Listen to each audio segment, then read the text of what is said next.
They mocked her as she stood in silence, watching her service uniform burn in the flames. The laughter of the crowd cut deeper than any battlefield wound she had endured. They thought they had broken her spirit, diminished her worth. They believed she would remain invisible, forgettable. They were wrong.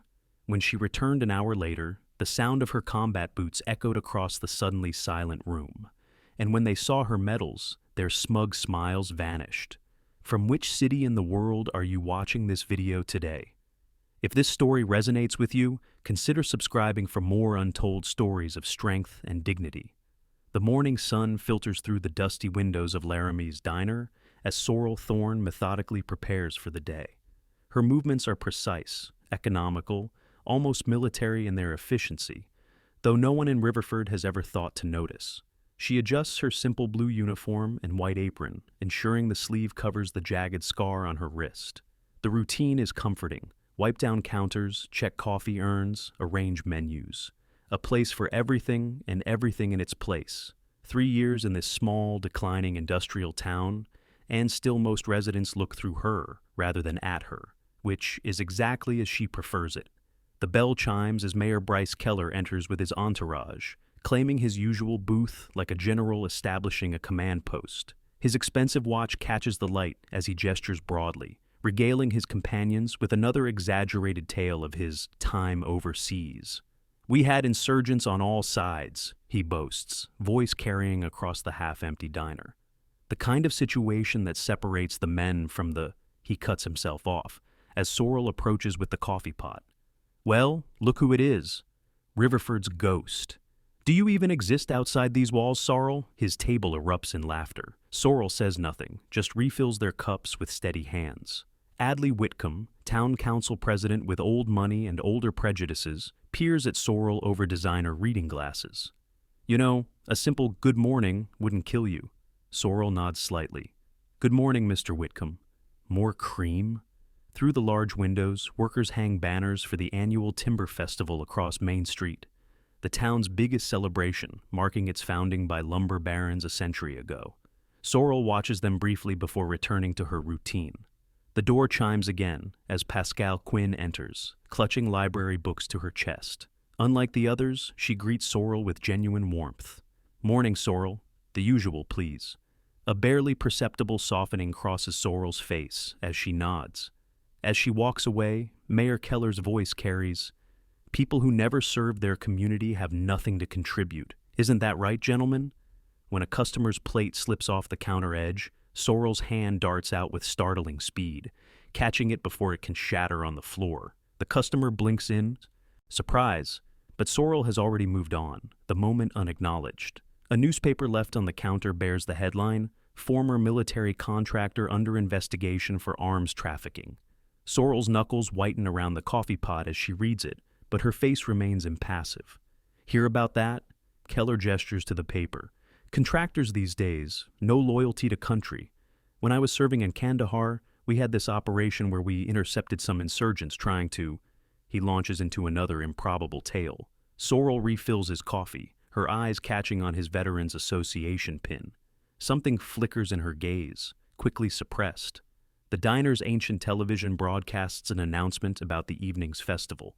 "All local businesses must participate in the community appreciation ceremony," the announcer declares. The owner approaches Sorrel. "You heard that? They want all staff to attend." "I'd prefer not to," Sorrel says quietly. "Now that's not very community-minded," Mayor Keller interjects, having overheard. "Everyone participates. Town tradition."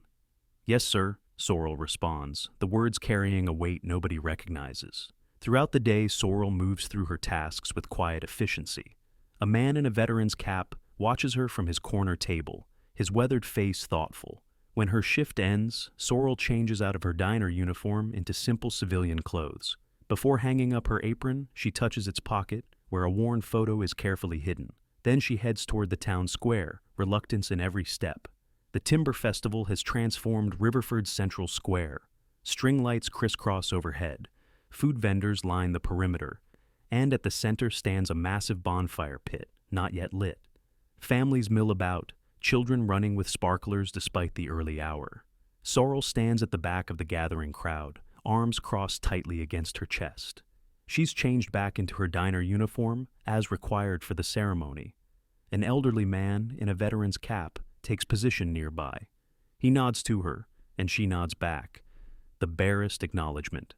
As dusk settles, Mayor Keller takes the stage, microphone in hand and cheeks flushed with whiskey. Welcome, Riverford, to our 103rd Annual Timber Festival. The crowd cheers as he continues. Tonight, we honor those who serve our community. A town is only as strong as those willing to sacrifice for it. He announces the new ritual. Representatives from each service sector will symbolically release their daily burdens by tossing a piece of their work uniform into the ceremonial fire. The fire is lit to enthusiastic applause, flames reaching toward the darkening sky. One by one, local workers approach. The postal worker, the police chief, the elementary school principal, each met with polite applause. Each ceremoniously places a small token of their profession into the flames. A cap, a patch, a necktie. Sorrel Thorne, Laramie's Diner. The announcer calls. An awkward pause follows. Few recognize her name. Whispers ripple. Who? The quiet waitress, I think. Does she ever speak? Reluctantly, Sorrel approaches the stage. Mayor Keller grins, microphone in hand. Ah, our diner ghost. Tell us, Sorrel, what great service have you provided our town, besides getting my coffee order wrong last Tuesday? Uncomfortable laughter ripples through the crowd. Adley Whitcomb steps forward from his front row position. Perhaps Miss Thorne could tell us about her mysterious past. 3 years in town, and nobody knows a thing about you. Sorrel remains silent, face impassive despite the mounting tension. Well, Mayor Keller announces, since you won't speak, I'll do the honors. Instead of taking the small piece of uniform required, he grabs her entire apron. To represent your considerable contributions. He tosses it into the fire. The flames leap higher, consuming the fabric. Someone from his entourage shouts, "She needs to learn to speak up if she wants respect." The laughter grows more pronounced, rippling through the crowd like a wave. Not everyone joins in, some look uncomfortable, but no one intervenes, except Pascal, who steps forward. "That's enough, Bryce. This isn't what the ceremony is for. Lighten up, Pascal." Keller dismisses her with a wave. It's all in good fun. Sorrel watches her uniform burn, expression unreadable. Without a word, she turns and walks away as laughter follows her retreating figure. As she passes the elderly veteran, he catches her eye. For a brief moment, recognition passes between them, soldier to soldier. He sees what no one else in Riverford has noticed in 3 years, the bearing of a warrior. As Sorrel disappears into the darkness, her posture subtly shifts from subservient to something more controlled, more dangerous. Her walk changes, spine straightening, shoulders squaring. The sleeve of her uniform rides up momentarily, revealing the edge of a tattoo, a military insignia no one in the crowd would recognize, but that speaks volumes about who Sorrel Thorne really is. The mayor returns to his celebrating, unaware that the line has been crossed, that the quiet woman he so casually humiliated has been pushed to her breaking point. Sorrel walks with purpose now, her destination clear in her mind. Her small apartment above the hardware store is Spartan, military in its neatness. She unlocks the door and heads straight for the closet. From its depths, she pulls out a footlocker secured with a heavy padlock. The key hangs around her neck, always has, hidden beneath her uniform. With steady hands, she unlocks it and lifts the lid. Inside, carefully folded, lies a Navy SEAL dress uniform adorned with rows of combat ribbons and medals, including the Navy Cross. Beside it, a ceremonial burial flag in its triangular case. Sorrel stares at the contents for a long moment, memories washing over her face. Not regret, not quite anger, but resolution. She made a promise. Tonight, she will keep it. She removes the uniform and begins to change, each movement precise and practiced. As she fastens the final button, she stands before a small mirror. The transformation is startling. No longer the forgettable waitress of Laramie's Diner, but Commander Sorrel Thorne, the decorated officer she has always been. From a hidden compartment in the footlocker, she retrieves a flash drive. She turns it over in her palm, considering its contents one final time. 3 years of waiting, of watching, of gathering evidence while living as a ghost, all leading to this moment. She tucks the flash drive into her pocket, lifts the folded flag, and heads back toward the festival. Her footsteps are measured, deliberate. The sound of combat boots on pavement echoes in the quiet street. In the town square, the festival continues unaware. Mayor Keller still holds court by the bonfire, drink in hand, his moment of cruelty already forgotten. Music plays, people dance, the ceremonial burning long since moved on to other matters. No one notices Sorrel's approach at first, not until she steps into the circle of firelight. Then, one by one, conversations falter. Heads turn. A hush falls, spreading outward like ripples in still water. Because walking toward them is not the silent waitress they thought they knew, but a warrior whose very presence commands respect. And as Mayor Keller turns to see what has silenced his audience, the smile freezes on his face, replaced by dawning recognition and fear. Because Sorrel Thorne has returned, and nothing in Riverford will ever be the same. The first to notice is a child, pointing wordlessly at the approaching figure. Then an older woman gasps. The crowd noise diminishes as heads turn toward the edge of the firelight, where a silhouette emerges from the darkness. Commander Sorrel Thorne walks toward the fire in full Navy SEAL dress uniform. Combat ribbons and medals cover her chest, including the Navy Cross. Her posture is transformed, powerful, commanding, unmistakably military. Even her face seems different, no longer deliberately forgettable, but striking in its controlled intensity. The music falters and stops. The silence spreads like a wave as she approaches. Mayor Keller turns, joke dying on his lips as he sees her. The glass slips from his fingers, shattering on the cobblestones. Sorrel stops directly in front of him, says nothing. For 10 excruciating seconds, the only sound is the crackling of the bonfire. She removes a folded flag from under her arm, the triangular burial flag of a fallen soldier. With ceremonial precision, she places it on the podium and unfolds it partially to reveal a name stitched into the fabric. Lieutenant Commander Ezra Keller. Mayor Keller's face drains of color. It's his brother's flag. 3 years ago, Sorrel speaks for the first time with quiet authority, her voice carrying across the now silent square. I led the mission to extract your brother's recon team when they were compromised. The crowd is completely still, collectively holding its breath. We got him out, but not before he told me about the weapons you helped smuggle to the people who shot him. Gasps from the crowd. Adley Whitcomb takes an involuntary step backward. Sorrel continues, voice steady. I promised him I'd bring this flag home myself.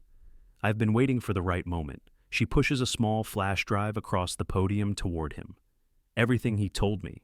Everything I found after. Names, dates, accounts. Mayor Keller stammers denials, but the words die in his throat as he meets Sorrel's unflinching gaze. I didn't come for revenge, she says. I came to keep a promise to a good man who, unlike you, actually served. She steps back, executes a perfect military salute to the flag, not to Keller. The elderly veteran from earlier stands, back straight despite his years, and returns the salute with precision. One by one, other veterans in the crowd stand and salute, a small army emerging from ordinary townspeople. Adley Whitcomb attempts to intervene. Now see here, this is outrageous. Shut up, the elderly veteran snaps. That's Commander Thorne of SEAL Team 8. Show some respect. Mayor Keller, sweating profusely, tries to salvage the situation. Commander, we had no idea. That was the point, Sorrel says calmly. 2 men in suits emerge from the crowd, moving with purpose. They approach the mayor, badges appearing in their hands. Bryce Keller, the first agent announces. We're with the Federal Bureau of Investigation. We have some questions about your connections to arms trafficking. Sorrel watches as they read him his rights, her expression not triumphant but resolute, a mission finally completed. She turns and walks away, leaving behind a community fundamentally transformed by her revelation. Pascal breaks away from the stunned crowd, following Sorrel to the edge of the square. You were a SEAL? All this time? Sorrel turns, her expression softening slightly. Yes. Why here? Why Riverford? It's where Ezra was from, where his brother lived. I needed to know if what he told me was true. And it was? Sorrel nods. The weapons Bryce helped smuggle ended up in the hands of the militia that ambushed Ezra's team. He didn't know his own brother was involved until it was too late. So you've been undercover for 3 years? Just waiting? Not officially undercover, just waiting for the right moment, gathering evidence, keeping a promise. What happens now? Sorrel looks back at the chaos of the town square, at the FBI agents escorting the mayor to their vehicle. Justice, hopefully. And for you? For the first time, uncertainty crosses Sorrel's face. I don't know. I've been Riverford's ghost for so long, I'm not sure I remember how to be anything else. You're not a ghost, Sorrel. You never were. Not to everyone. Sorrel looks at her for a long moment. Thank you, Pascal, for seeing me when no one else did. With that, she turns and walks into the night, leaving Pascal watching her departure. Back in her apartment, Sorrel sits on the edge of her bed, still in uniform. The weight of the metals feels both familiar and strange after so long. On the bedside table sits a photograph she's kept hidden for 3 years. Her SEAL team, arms around each other, faces young and determined before their final mission together. A knock at the door pulls her from her memories. She opens it to find the elderly veteran, standing tall despite the late hour. Master Sergeant James Lowell, he introduces himself formally. 3rd Battalion, 5th Marines, retired. Commander Sorrel Thorne, she responds with equal formality. SEAL Team 8. May I come in, Commander? She steps aside, allowing him entry. I knew there was something about you, he says, taking in her sparse accommodations. The way you moved, the way you observed everything.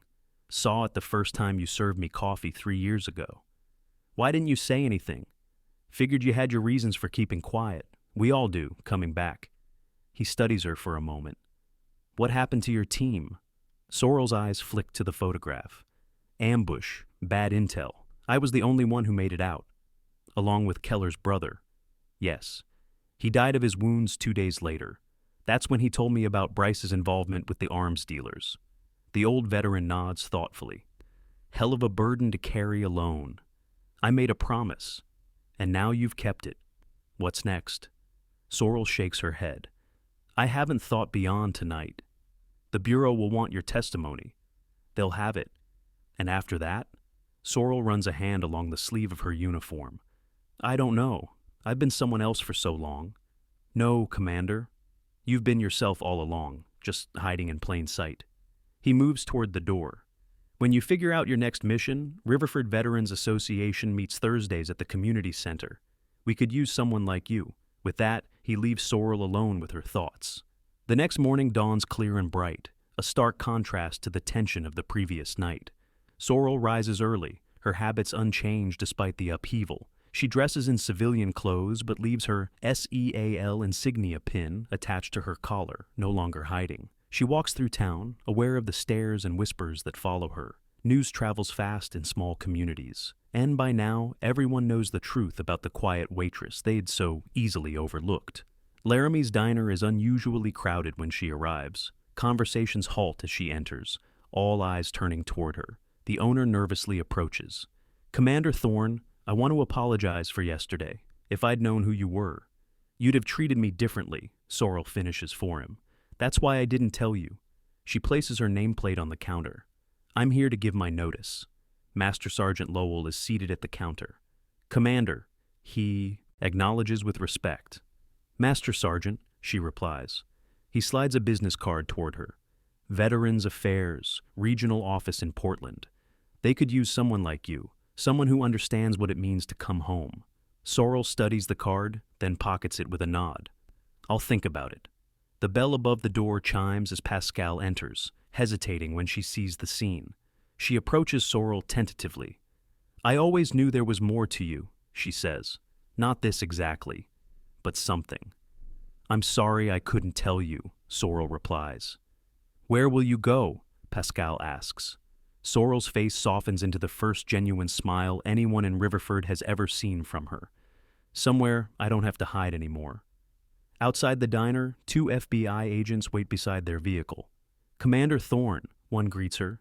We need to take your formal statement regarding Bryce Keller and the arms trafficking operation. Of course, Sorrel agrees. The evidence you've gathered over the past 3 years will be invaluable to our case. I hoped it would be. That's why I stayed so long. It couldn't have been easy living undercover. I wasn't undercover, not officially, just keeping a promise. The agent nods, understanding. We have some additional questions about Lieutenant Commander Keller's final statements to you. I remember every word, Sorrel says quietly. The investigation unfolds over the following days. Sorrel provides testimony, hands over evidence, recounts conversations from 3 years earlier with perfect clarity. The case against Mayor Keller grows stronger by the hour, revealing a network of corruption that extends beyond Riverford. Through it all, Sorrel maintains her composure, the professional soldier completing her final mission. A week after the festival, Sorrel's modest pickup truck sits packed with the few possessions she's accumulated during her 3 years in Riverford. Master Sergeant Lowell stands beside her in the early morning light. "You sure about this?" he asks. "Yes," Sorrel replies. "It's time. The Veterans Association will miss having a SEAL at our meetings." "You never actually had one. I never attended." He chuckles. "True enough, but the offer stands whenever you're passing through." Sorrel extends her hand. "Thank you, Master Sergeant. Safe travels, Commander." Pascal appears from across the street, hurrying over with a paper bag in her hands. "I thought you might want something for the road," she says, handing the bag to Sorrel. Sorrel accepts it with a nod of thanks. "Will you keep in touch?" Pascal asks. "I'd like that," Sorrel answers, and means it. As she drives to the town limits, Sorrel stops at the sign marking the boundary of Riverford. She pulls out the photograph of her SEAL team from where it's been hidden all these years. This time, instead of tucking it away, she places it carefully on the dashboard, visible and acknowledged. These are the faces she carries with her, the brothers and sisters in arms who shaped her into the warrior she is. She then takes a different route, up the winding road that leads to the small military cemetery overlooking the town. She parks and walks to a grave marked with a simple headstone. Lieutenant Commander Ezra Keller, with his dates of service and a small Navy emblem. Sorrel stands at attention before the grave, then kneels to place a single white rose. "Mission complete," she says softly. "Rest easy now." As she rises, she surveys the town below, the place where she lived as a ghost for 3 years. It looks different in the morning light, smaller somehow, less threatening. Or perhaps it is Sorrel who has changed, reclaiming the strength she had temporarily set aside. She returns to her truck and pulls away, heading toward Portland and whatever comes next. The future is uncertain, but for the first time in years, it holds possibilities beyond hiding and waiting. The morning light streams through Laramie's diner windows, but today the usual quiet is replaced by excited chatter. Every booth is filled, every counter seat taken, as Riverford processes the previous night's shocking events. Can you believe it? All this time, she was a war hero. Did you see those medals? Navy Cross, for crying out loud. And Bryce Keller, arrested by the FBI, his own brother, betrayed by him. The bell above the door chimes. Conversations halt as Sorrel enters, dressed in civilian clothes, jeans, and a simple button-down shirt, but carrying herself differently now. No longer deliberately invisible, she moves with the quiet confidence that has always been her true nature. The diner falls silent. The owner nervously approaches, wringing his hands. Commander, I want to apologize for everything. If we had known who you really were." She shakes her head. "No need." She places her nameplate on the counter. "I'm here to give my notice." Of course, he stammers. "Though we'd be honored if you stayed. Anything you want, on the house for life." "Thank you, but it's time for me to move on." Master Sergeant Lowell is seated at the counter. "Commander," he acknowledges with respect. "Master Sergeant," she replies, recognizing his rank without needing to be told. He slides a business card toward her. "Veterans Affairs in Portland. We could use someone like you, someone who understands what it means to come home." Sorrel studies the card, then pockets it with a nod. "I'll think about it." The bell chimes again as Pascal enters, hesitating when she sees the scene. She approaches Sorrel tentatively. "I always knew there was more to you," she says. "Not this exactly, but something." "I'm sorry I couldn't tell you," Sorrel replies. "No need to apologize. I understand secrets." Pascal's eyes show genuine warmth. "Where will you go?" Sorrel's face softens into the first genuine smile anyone in Riverford has ever seen from her. "Somewhere I don't have to hide anymore." "Will you write?" Sorrel nods. "I'd like that." As she turns to leave, patrons rise from their seats, offering respectful nods. Not the exaggerated deference they might have shown yesterday, but genuine acknowledgement of the woman they have finally seen clearly. Outside, Sorrel pauses, taking in Riverford's main street as if seeing it for the first time. The hardware store where she rented her small apartment. The library where Pascal works. The courthouse where Mayor Keller no longer presides.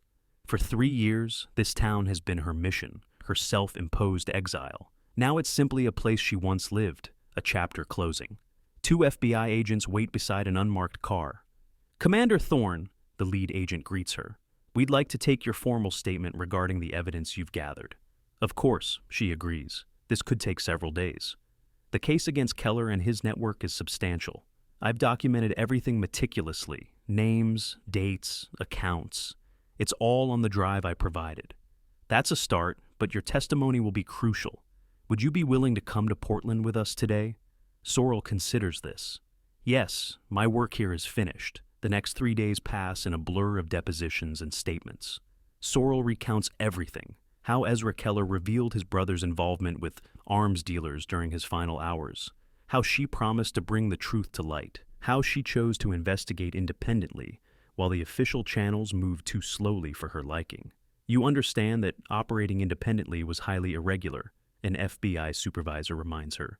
I understand that justice was delayed for 3 years, while bureaucracy failed a good man, Sorrel replies calmly. Your evidence is compelling, Commander, but why wait so long? Why not bring this forward immediately? I needed to be certain. To have proof beyond one dying man's word against his brother, the respected mayor. She meets his gaze directly. And Ezra asked me to deliver his flag personally, to see his brother's face when he realized Ezra knew the truth. The supervisor nods slowly.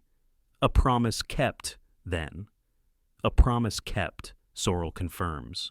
On the 4th day, she's released from further immediate questioning, though informed she'll need to testify when the case goes to trial. She steps out of the federal building into Portland's busy streets, momentarily overwhelmed by the noise and movement after Riverford's quiet. Master Sergeant Lowell waits by his truck, as promised.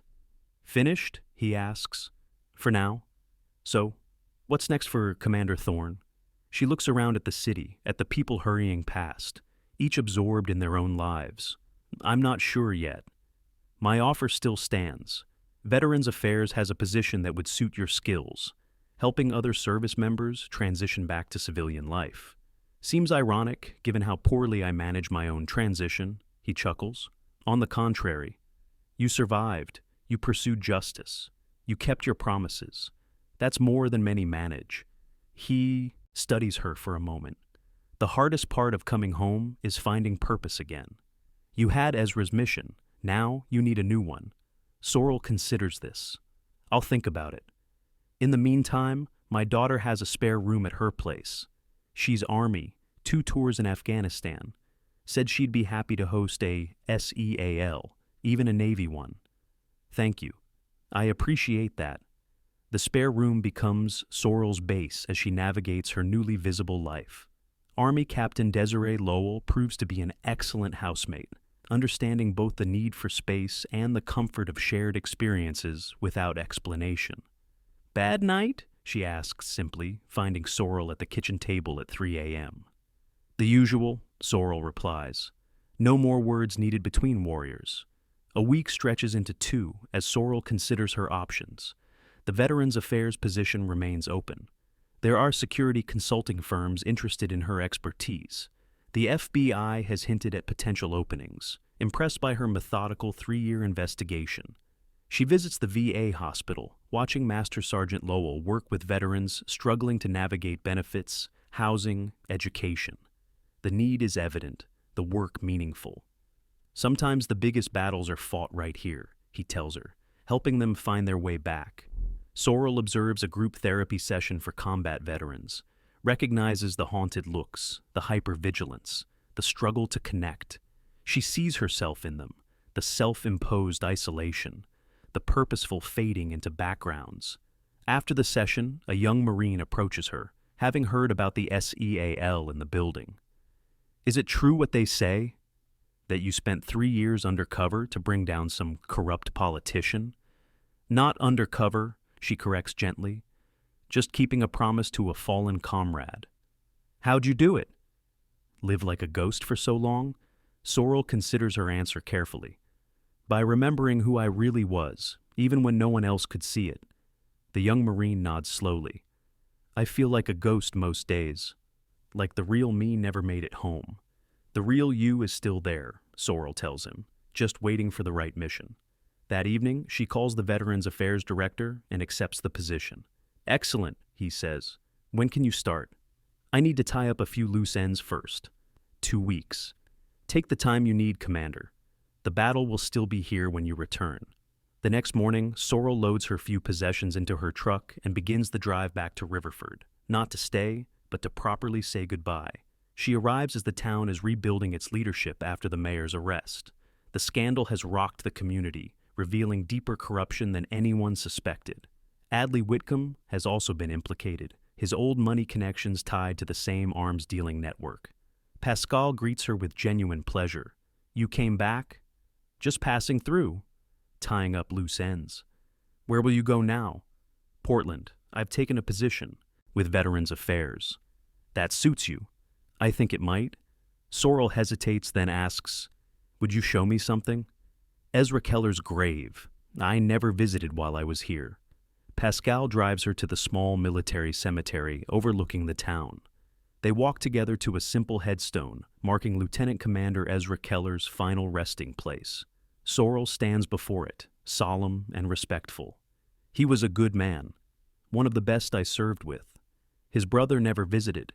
Not once in all the years I've lived here, Pascal says quietly. He'll have plenty of time to think about that now. Sorrel kneels, placing a hand on the cool stone. Mission complete, she says softly. As they walk back to the car, Pascal asks, was it worth it? 3 years of your life?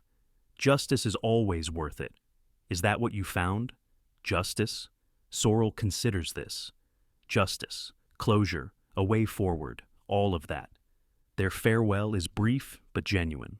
2 women who understand the value of few words well chosen. Sorrel promises to stay in touch. Anne means it. Later, Sorrel's modest pickup truck sits idling at the town limits sign, loaded with the few possessions she's accumulated during her 3 years in Riverford. She removes a photograph from her pocket, her SEAL team, arms around each other, faces young and determined. She touches the face of one team member, briefly, Ezra Keller's smiling image forever preserved. This time, instead of hiding it away, she places it carefully in her wallet, visible and acknowledged. As she drives away, the camera pulls back to reveal the small military cemetery on the hillside overlooking the town. A fresh bouquet of flowers rests against Ezra's headstone, a final gesture of respect and remembrance.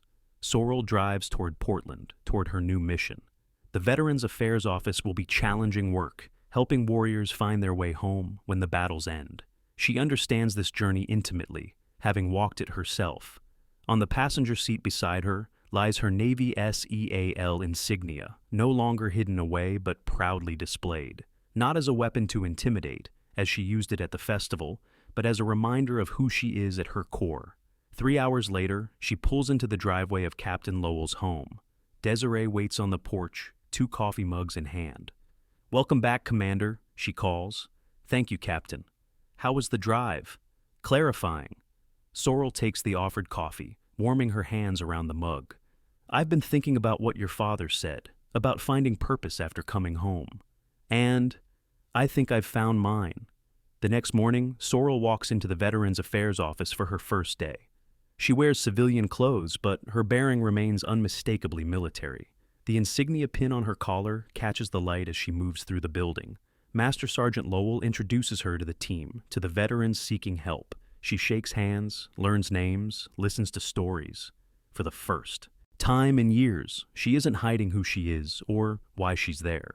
During a quiet moment, Lowell finds her studying the wall of photographs, service members from different eras, different conflicts, all connected by shared experience. Still sure about this? He asks. Sorrel nods. These battles matter too. They do at that. A young veteran approaches hesitantly, paperwork clutched in his hands, eyes darting nervously around the room. Sorrel recognizes the signs of hypervigilance, of someone struggling to readjust. "Can I help you?" she asks. "They said to talk to Commander Thorne about housing assistance." "That's me." She gestures to a nearby desk. "Let's figure it out together." As they sit, the young man asks, "Is it true what they say? That you were a SEAL?" "Yes." "And now you work here?" "Now I work here." "Does it get easier? Coming home?" Sorrel's voice carries over the image. Some battles aren't fought with weapons. Some silences aren't about fear. And sometimes, the bravest thing you can do is to simply be who you really are.